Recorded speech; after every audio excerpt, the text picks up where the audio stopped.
Praise the Lord, everybody, and welcome to Just Call Me Sarah. I am Annie T. Broughton, and I'm happy to be in your homes on this evening.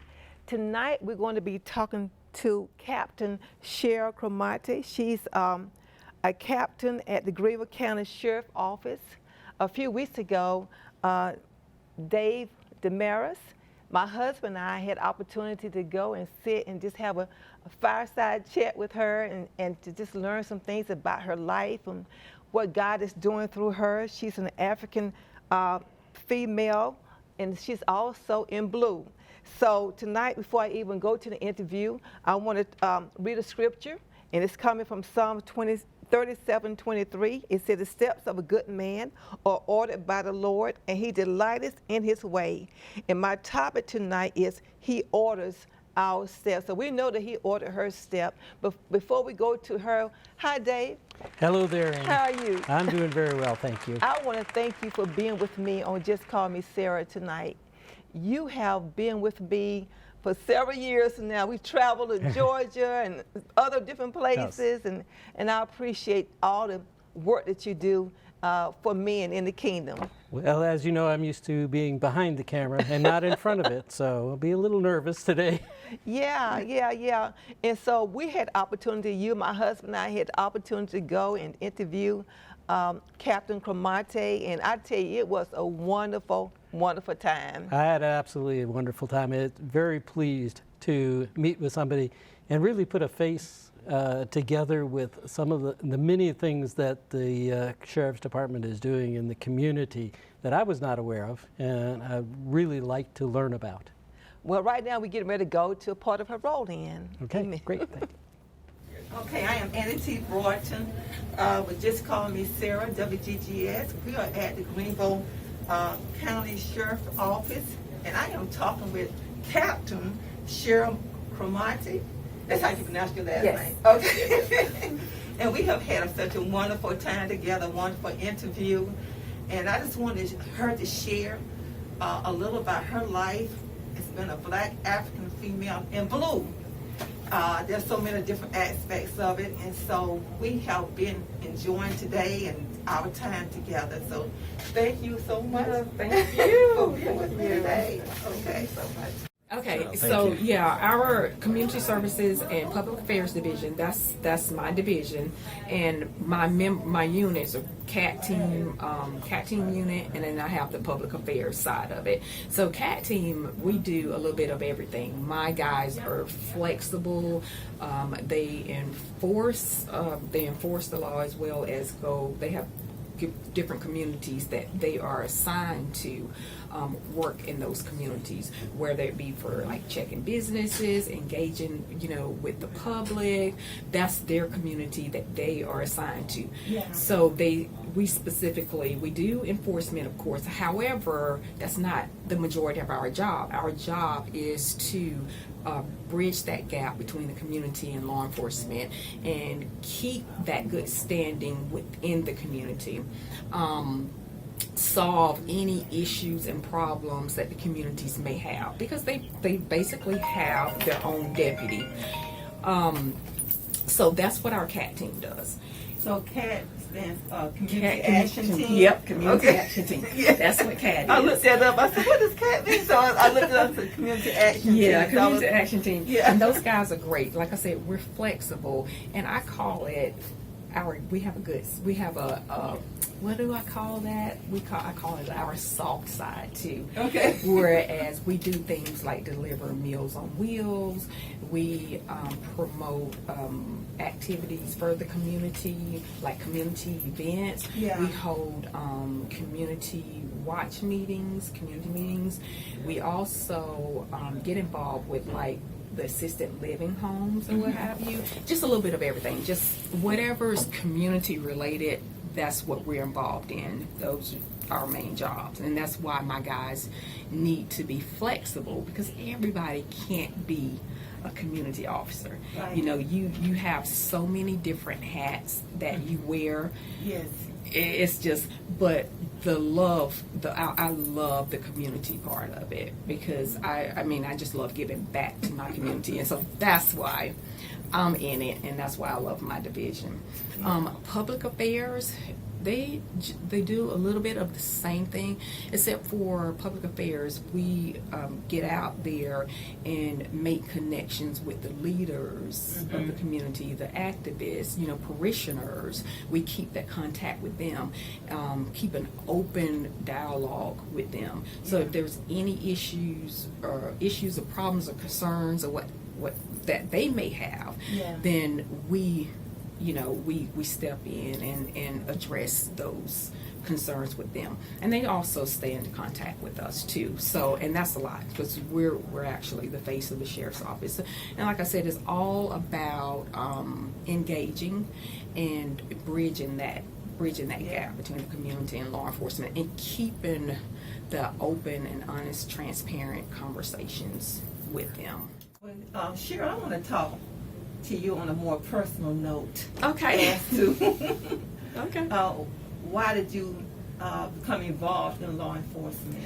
Oh wow! I know you was a young girl. You was 9 years old. That was my very first. I knew at 9 that I wanted to be a police officer, and my first encounter, because I can just remember riding with my grandmother one day, and we were just driving along, and I just so happened to look out of my window, because I was in the rear seat, of course, and I saw this African American female in uniform, and she's wearing like this Stetson, I call it a Stetson cowboy hat or whatever, and I'm like, oh wow, Grandma, that's what I want to be one day. And she's like, oh girl, stop it. And I'm like, I want to be that. So that was my the very first time that I knew that I wanted to work in law enforcement. Yes. And then as I got older, and growing up in the neighborhood that I grew up in, and just seeing so much, I knew that my calling was to give back to my community, but also help others. And so that was I knew for a fact, I want to get into law enforcement. And I know everybody gives a generic answer like, I want to get into law enforcement to help others, but I genuinely love helping others and giving back to my community. And so that's just a part of it, a little part of it, but that's where I am with it. How do you embrace your officers every day? Do y'all ever have prayer or any kind of spiritual aspects of it? So this is how I embrace, because I'm in admin, and I have people spread out all over the place. And so I have a part of my division is the chaplains, and we have chaplains that work for us. I think we have like maybe 7 chaplains that work with the sheriff's office. They volunteer their time, so we have one full-time chaplain that works here, and he's also a deputy. And so what we're looking at, and what my plans for for this division that I have, since I have chaplains, I would like to have a bi-monthly Bible study, per se, like a Bible study session, like a midday. I call it a midday Bible study sessions for the officers and the investigators that's in this building, because I think that's needed, because most of the time we work so much, and especially the uniform patrol guys, they work 12-hour shifts. Monday, Sunday, and sometimes they can't get off to attend church services and what have you. And even so, I just think that camaraderie with all of us, to have that Bible study here, and to be able to talk and to relate on certain things, and just be that much closer to God, I think that's something that we need, especially with being in the field that we're in. Wow, so you see, we had an amazing time with Captain Kramati, and she is an awesome, powerful woman of God, isn't she? Yes. Definitely. And she shared so much information with us that day, and she shared her heart about her personal life. And so many times when we see officers, we don't realize, we say, oh, that's just a police officer going down the road, Right. but we don't look at the fact that they are human beings just like we are. Yes, they definitely are. They have, their lives to live, their loves to live. They have an amazing, to me, amount of courage as well to be with their families and be home, and yet take that risk every day that they might not be coming home, or her husband might not be coming home as well. So Yeah, because her husband, he's an officer as well. Yeah. so she's very, very courageous, a courageous woman, and a wonderful example for us to follow as well. Yeah, and she shared with us how she has been on the force for 28 years, and and she just came up through the ranks. Yes, and raised to a powerful position as well that can make an impact in the community. And she's an awesome role model. Just sitting there talking with her, I was really encouraged, and just seeing how many things she's involved in, how she cares about her officers that she worked with, and that she's a captain over, and how she's a blessing. Yes, and that we can't just judge people by the uniform that they wear, that's for sure. So right now we're getting ready to go back to Captain Kramati, and she's going to be sharing a little bit about her personal life as being a police officer.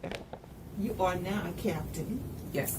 and so proud of you. Thank you. Thank you. And you have been with this law enforcement for 28 years? Yes, 20 years. Yeah. Is it pretty easy to come up through the ranks? Well, in my case, I worked for so many years to advance, and I think for everybody it's different for everybody. You may have some people say, yeah, it was quite, not easy, but it wasn't that hard. Yeah.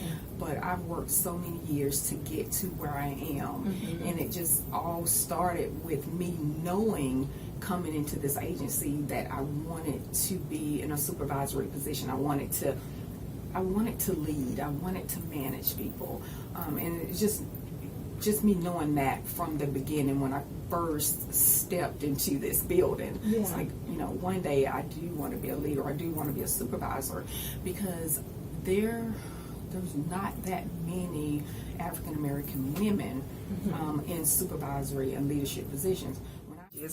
With me coming in 28 years ago, of course, it's totally different times then than it is now. And with me being a female, females in general, there's challenging times with coming to work into a male-dominated field. That's hard in itself when you're a female coming into this profession.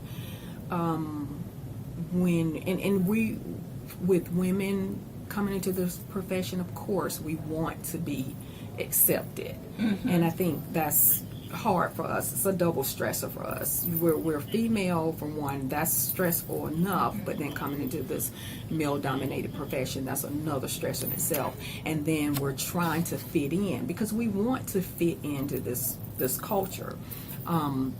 So yeah, that's challenging. It's more accepted today than maybe 28 years ago when I come in. The men today, they're accepting of us because we've been around. But coming in the door 28 years ago, you would have some men to say, I don't know if you're going to make it here, or why did you choose law enforcement, or they just think that we can't handle ourselves. Right. They are able to handle themselves on different situations. But being a female in law enforcement is a total advantage, because we're very communicative. We can communicate. Whereas if we're on a call and we need to calm someone down, we have that innate ability to do that just by talking to someone. So there's a lot of advantages being a female in law enforcement, but there are also challenges. Have you ever felt, not even felt, but knew that you were somewhat being disrespected by your peers? Now, being here has been pretty good, and I've heard other stories from other agencies, and from women that's like had a really, really rough time with the respect. And I think you, and it all depends on the agency. Okay. You have some peers that's, it doesn't matter what it is or who you are, whatever, there's going to be a little disrespect in a sense of them probably thinking, no, you shouldn't be in this profession, or no, you can't handle this job, or women shouldn't be doing this. And also too, when you are a female leader, there are individuals that they don't respond well to female leaders. It's kind of hard, for female leaders. So you are a wonderful role model for so many other Black American women and men as well. Yeah. I mean, yeah, I want people to look at me, and especially girls, women, ladies, little girls. I want them to look at me and say, hey, I want to go into that profession. And yes, I want to someday be in a supervisory role, in a management role. I would love to be in that position. And so when they look at me, I want them to know that it isn't impossible to reach your goals, if this is where you want to be. Right, exactly. So again, we're talking to Captain Cheryl Kramati. She's with the Greenville County Sheriff Office. She's a division commander. She works in Community Services, Public Affairs Division. And so we just got through listening to her personal life, and now we want to know more about her as being a minority leader in the police office. And I tell you, she shared so much about that too, didn't she? Yeah, definitely. Does it take a lot of courage as well to have the fortitude and the perseverance that she had to actually come up through the ranks in that environment and make an impact for the community? I have to admire her. And she was sharing that by her being on the force for 28 years, things are so different now, because 28 years ago, she wouldn't have been received as she is now. Yes, definitely, and that's a good thing, isn't it? Mm-hmm.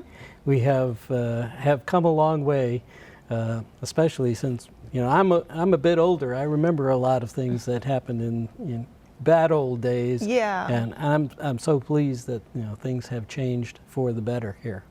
Yeah, and we got a chance to meet some other officers of hers that she worked with, and she's over. And so we're going to be sharing that at a different time on a different segment.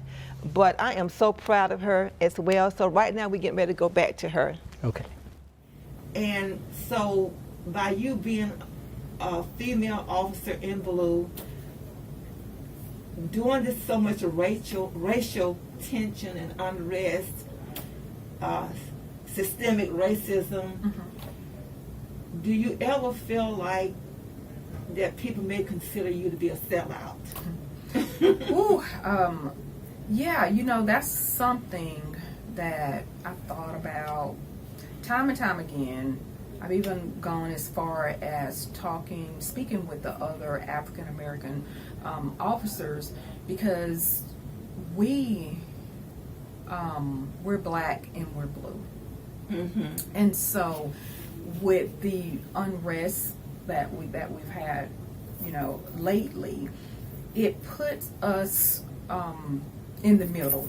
Mm-hmm. Sort of puts us in the middle, because, and even though I don't condone the looting or rioting or what have you.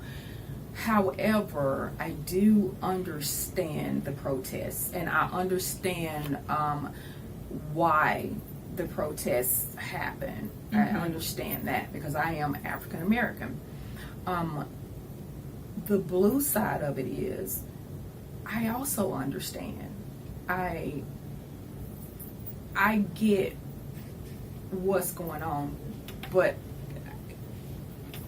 I'm both. I'm African American and I'm blue.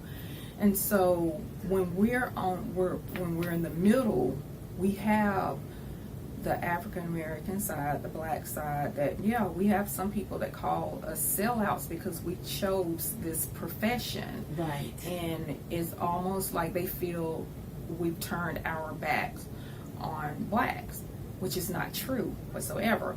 And then we have our blue side, whereas they're looking at us like, are you in total agreement with, the blacks, or are you with us? And I don't think we have to choose a side. Right. I understand both sides. I understand what's being protested, but I also understand, that all police officers are not bad police officers. We have some good ones. There's maybe 1%. There's a 1% bad apples out there, and we generally weed those out. Wow. And I'm not going to say that we don't have, we don't have our issues or our problems. It's same on the black side. We all have, issues and problems. But I understand. I totally understand both. It's just that when I feel like when we're made to choose, that's when it's a problem. It's just a problem. When George Floyd was killed, his daughter said, "My daddy changed the world." Do you think that killing was an eye-opening event that happened, and it did change or open some eyes? I do. I think, as unfortunate as it is, I do feel like that's an eye opener for everyone. Yeah. For law enforcement, Yeah. especially, is a huge eye opener, because it was just so much that happened and so much that's been happening for such a long time, and I don't think anyone wanted to acknowledge any of it. Of course, when you're speaking about racism or systemic racism or anything that has to do with race, that's a topic that no one wants to discuss. It's an uncomfortable topic to discuss. Right. So rather than discuss it, you have some people that just would, well, if we don't discuss it, then we don't have a problem. Or maybe we can just let it go and then everybody will be quiet about it. Right. With the George Floyd incident, it opened some eyes to things that's been going on for years. That no one has ever wanted to talk about or even acknowledge or face it. I have one more question. The incident that happened at the Capitol, and that police officer they said it was leading them away from where the Congress people were. Would you consider him to be a brave officer? I definitely consider him to be a brave officer. That was quick thinking on his part, and he's actually doing his job. His job is to protect and serve, and he's protecting them. So he my hat's off to him, because to face that crowd, to face all of those people, and you don't know if you're going to be hurt or not. Bravery at its best. And I definitely think that was a great job on his part, and smart thinking, quick thinking. you know, on his Oh, work. my God. So he definitely performed that day. Yeah. I mean, I could just sit and talk with you all day. Because it seems like the more questions I ask, the more something keep popping up.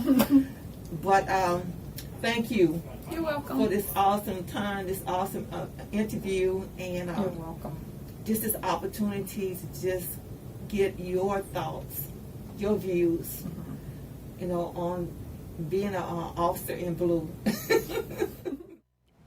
So, Dave, tell me what's your take on that day, the day that we had the interview with Captain Kramati? Well, I'm very grateful to you, Annie, definitely, for putting really a human face onto the police. Again, Yeah. I've always admired them about, you know, for their courage and their fortitude and their being able to go out every day and face the dangers that they do. But it's still at the same time, you have to look at them, and they're real people as well that have, you know, feelings and lives that they need to leave and children that they need to protect and take care of. And it's just wonderful to see a human face and an organization like the Sheriff's Department, as we saw walking through the halls as well, Yes. that they definitely respect each other and take care of each other. That is so amazing. And she was sharing with us, they even have time of prayer, this time to come together.